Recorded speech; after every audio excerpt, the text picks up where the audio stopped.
마테오가 전한 거룩한 복음입니다. 주님 영광 받으소서. 그때에 11 제자는 갈릴레아로 떠나 예수님께서 분부하신 산으로 갔다. 그들은 예수님을 뵙고 엎드려 경배하였다. 그러나 더러는 의심하였다. 예수님께서는 그들에게 다가가 이르셨다. 나는 하늘과 땅의 모든 권한을 받았다.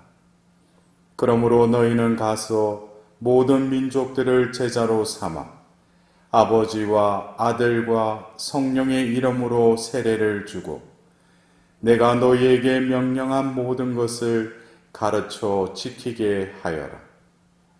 보라, 내가 세상 끝날까지 언제나 너희와 함께 있겠다.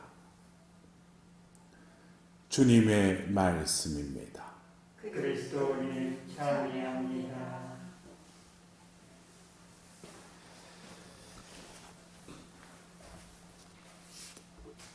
우리가 올해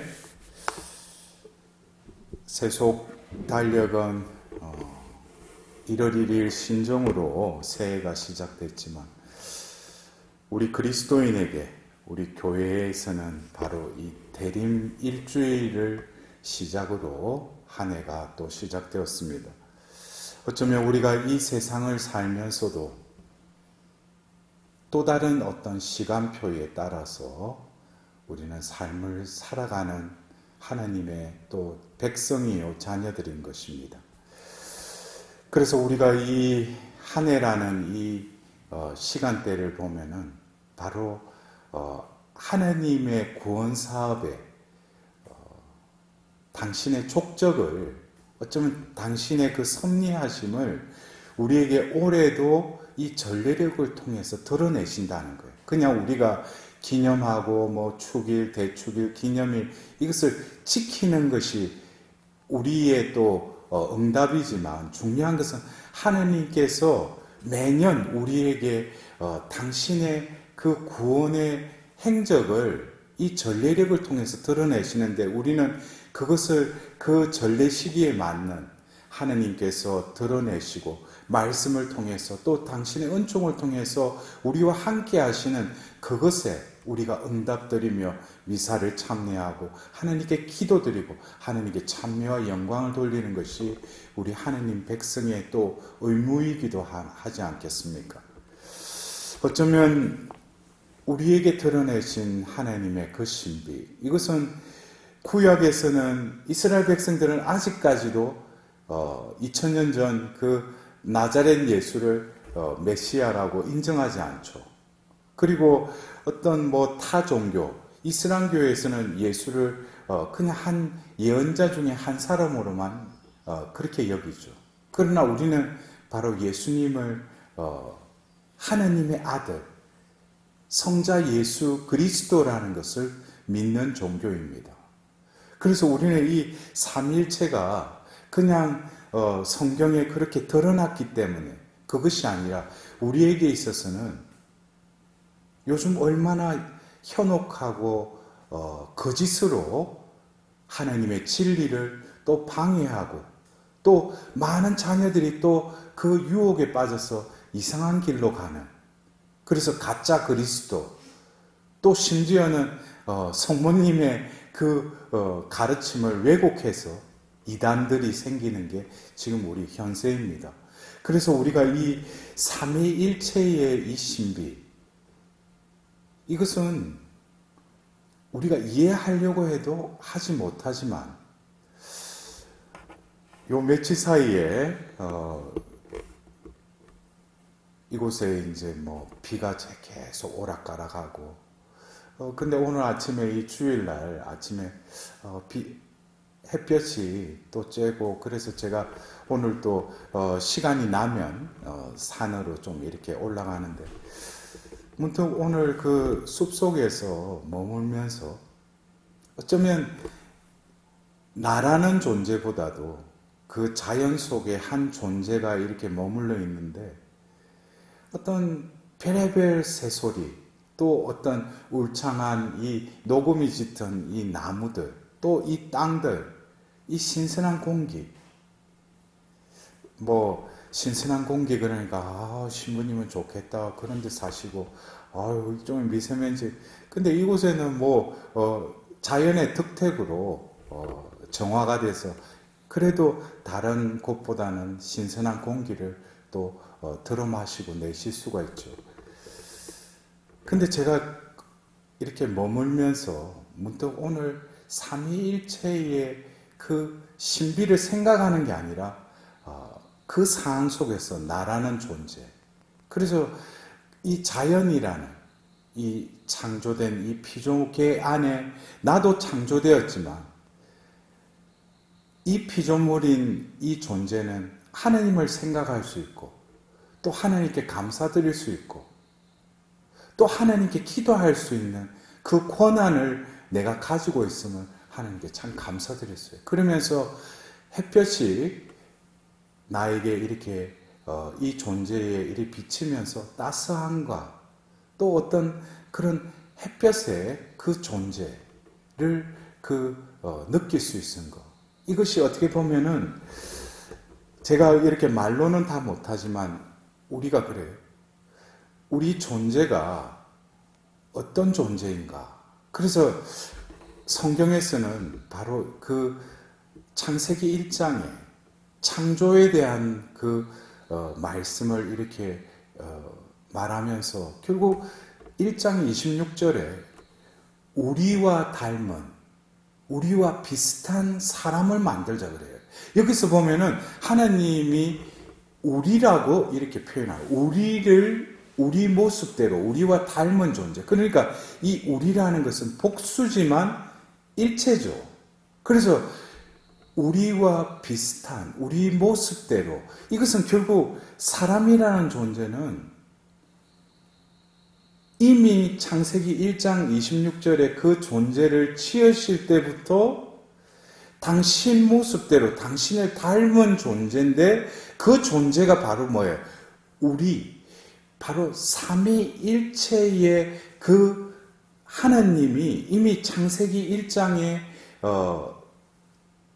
나와 있는데 우리는 볼 때 구약에서는 말씀하시는 성부 하나님, 또 마리아를 통해서 이 땅에 오신 성자의 시대인 신약의 성자 하나님, 또 더불어서 예수님께서 보내시겠다고 하신 그 보호자 성령, 사도행전 2장에 그 성령이 임함으로써 교회의 시대가 시작되는, 어떻게 보면 연대기적으로 보면은 성부, 성자, 성령으로 우리에게 계시되셨지만 하나님은 이미 함께 하시는, 왜? 하나님은 이렇게 분리될 수 있는 분이 아니죠. 완전하신 분인데 당신의 존재를 그 때가 되어서 성부로서, 성자로서, 성령으로 우리에게 계시하셨다는 거예요.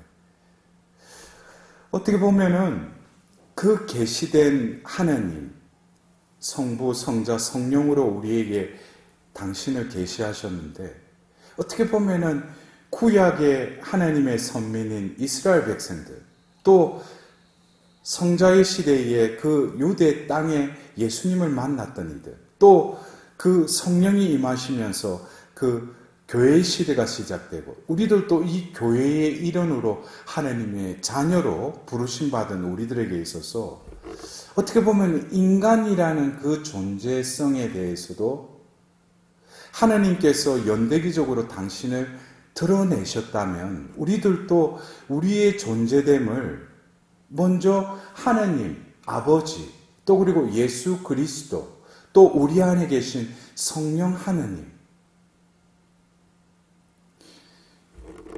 우리가 이 창세기 1장 26절에 그 사람, 우리의 모습대로 우리를 닮은 사람. 그래서 바오로 사도는 이것을 또 어떻게 표현하셨어요?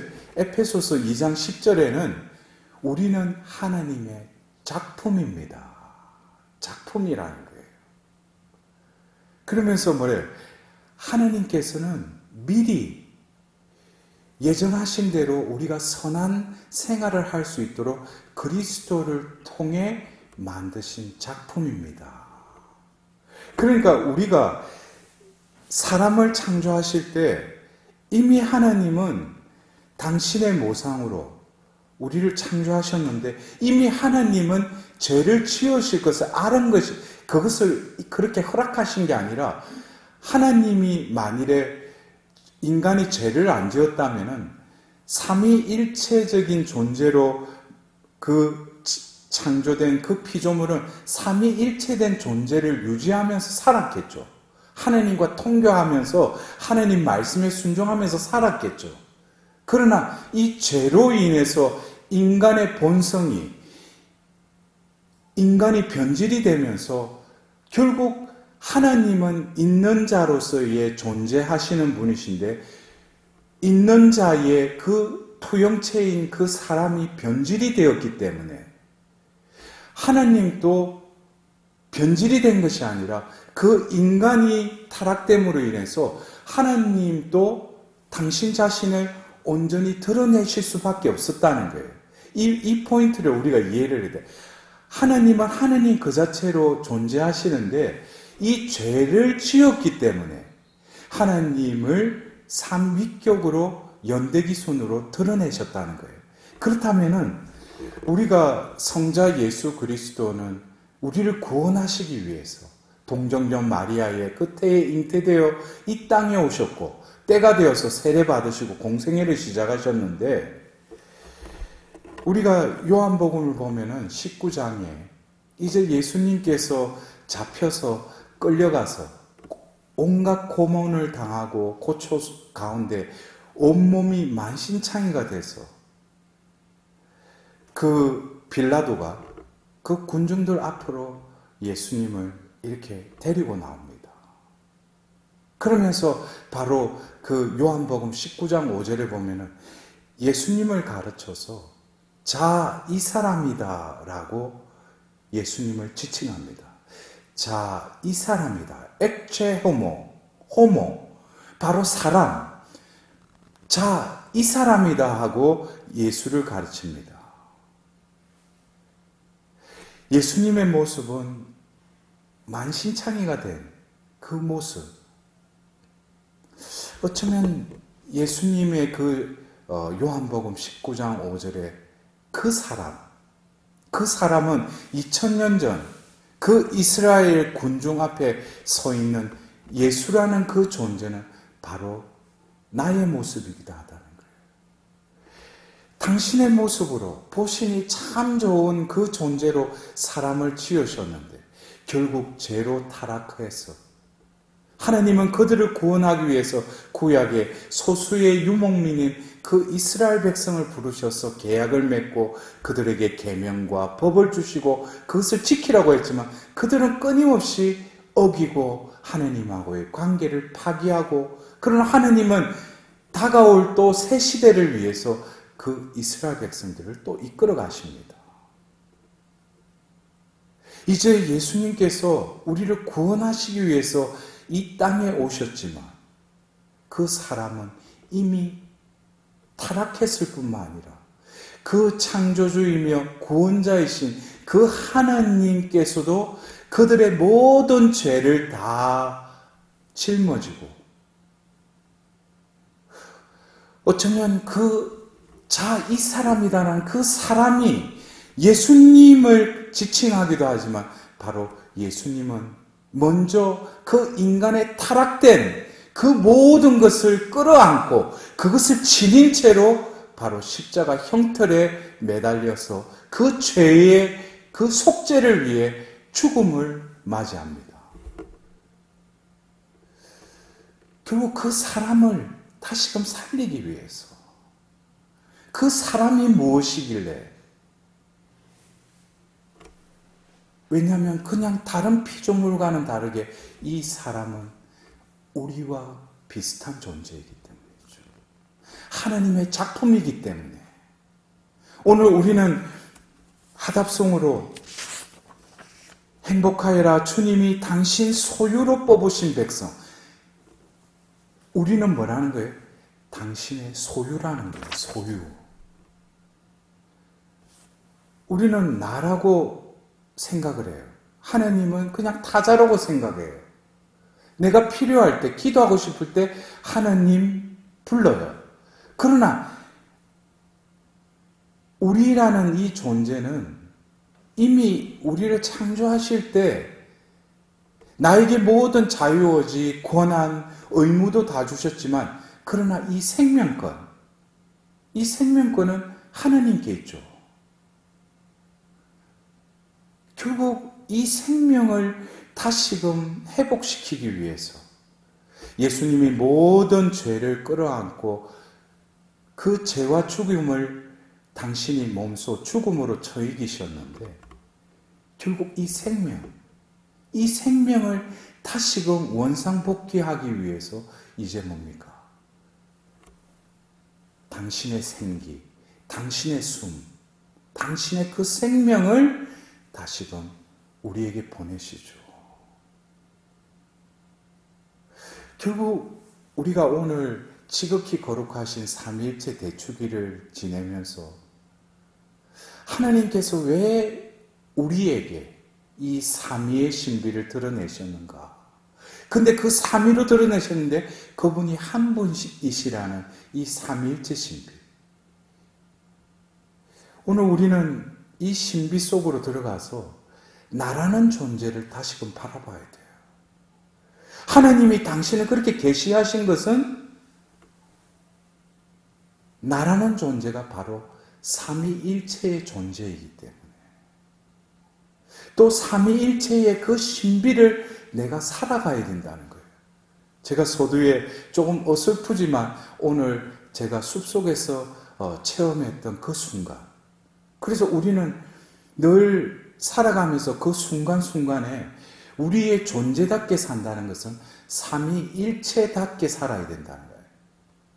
그러면은 내가 삶을 살아가면서 먼저 뭡니까? 내가 육신적으로는 부모의 유전자를 받고 어떤 모양을 띠고 지금 내가 육신이라는 어떤 외형적인 모습을 지니고 있지만 모든 것은 하나님의 창조의 그 섭리에 의해서 내가 그 부모를 통해서 태어난 거죠.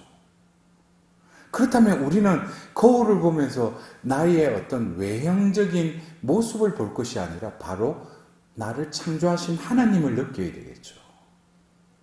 더불어서 나라는 이 실존, 내가 숨을 지니고 있고 내가 살아가는 이 존재가 나를 드러내는 존재가 아니라 바로 예수님께서 나는 아버지의 뜻을 이루러 이 세상에 왔다라고 하셨듯이 바로 이 존재가 드러내야 될 것은 바로 예수님의 그 삶을 이 존재를 통해서 실현해내는 거예요.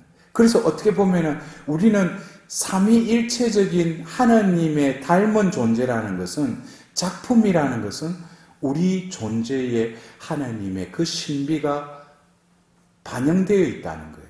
그럼 반영된 데서만 끝나는 게 아니라 이것을 우리는 반사하는 존재.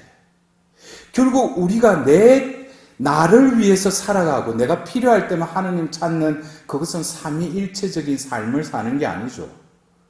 내가 삼위일체의 그 신비를 깨달았다면 나를 드러내는 것이 아니라 나를 창조하신 그 창조의 뜻에 맞가진 삶을 살아가는 것은 결국 내가 내 영광을 드러내는 것이 아니라 내 존재를 통해서 하나님의 영광을 드러내는 존재. 그것이 바로 예수의 또 다른 존재로 살아가는 것이죠. 그러나 이러한 존재로 살아가는 것이 내 의지, 내 생각, 내 마음가짐 이것으로 살아가는 것이 아니라 내 내면에 하나님이 부어주신 바로 그 영께서 오시면 너희를 진리로 이끌어갈 것이다. 그 진리가 너희를 자유롭게 할 것이다. 그래서 우리 안에 계신 그 영에 우리가 순응하는 삶을 살아갈 때 제가 지금 말씀드린 나의 존재답게 또 존재로서 하나님의 그 삼위일체 신비를 드러내는 반사체로서 더불어서 하나님께 온전한 영광을 드리게끔 하는 모든 내 존재로서의 삶 역시 삼위일체적인, 결국 성부, 성자, 성령이 일체되는 바로 나의라는 존재도 만들어진 피조물답게 또 구원받을 합당한 자로 더불어서 남에게 하나님의 그 거룩함을 뿜어낼 수 있는 자로서의 삶을 살아갈 때 결국 오늘 우리는 이 지극히 거룩하신 이 삼위일체 대축일을 지내면서 하나님 앞에서 우리가 보잘것없지만 주님 저에게 이러한 신비를 살아갈 수 있는 은총을 주심에 진심으로 감사드립니다. 그냥 교리 때 배웠던 그 삼위일체의 신비, 그것은 한갓 믿지 않는 이들에게는 허구일 수 있고 그들만이 믿는 그냥 믿는 신조라고 생각할 거예요. 그러나 우리는 하나님을 믿고 또 하나님을 드러내고 하나님을 증거할 그런 존재로 부르심을 받았다면 오늘 우리는 바로 이 거룩한 하나님의 신비가 하늘에만 있는 것이 아니라 이 보잘것없는 죄인인 나에게 아로새겨져 있고 또 아로새겨져 있을 뿐만 아니라 이것을 삶을 통해서 드러나도록 하나님은 우리 한 사람 한 사람을 축복하실 거예요. 그래서 오늘 우리는 시편 그 8편에 그 시편 저자가 고백했듯이 하나님, 인간이 무엇이기에 이토록 돌보시나이까. 그 고백이 우리들도 오늘 이 삼위일체 대축일의 그 은총의 비단에서 진정으로 하나님께 그 시편 저자와 같은 그 고백의 하루가 되어야 되지 않을까. 그럴 때 지으신 분 그 뜻에 맞게 살아간다면 우리는 이 생의 여정을 끝나고 하나님께 이제 그 숨을 다시금 내어드릴 때 하나님께서는 우리에게 창조하신 그 뜻에 맞닿는 삶을 살았으니 너는 원래 창조했을 때 너에게 불어넣어준 그 숨을 다시금 이제는 너는 마음껏 쉬어라. 그 숨이 바로 뭐예요? 영원한 생명의 숨을 쉬게 되는 것이죠. 여러분들 우리는 얼마나 행복한 자들입니까? 하나님을 우리가 알 수 있다는 것, 하나님을 또 전할 수 있다는 이 특권, 이것은 세상 사람들이 모르는 우리의 고난이기도 합니다. 오늘 예수님께서 나는 하늘과 땅의 모든 고난을 받았다. 그러므로 너희는 가서 모든 민족들을 제자로 삼아 아버지와 아들과 성령의 이름으로 세례를 주고 내가 너희에게 명령한 모든 것을 가르쳐 지키게 하여라. 보라, 내가 세상 끝날까지 언제나 너희와 함께 있겠다.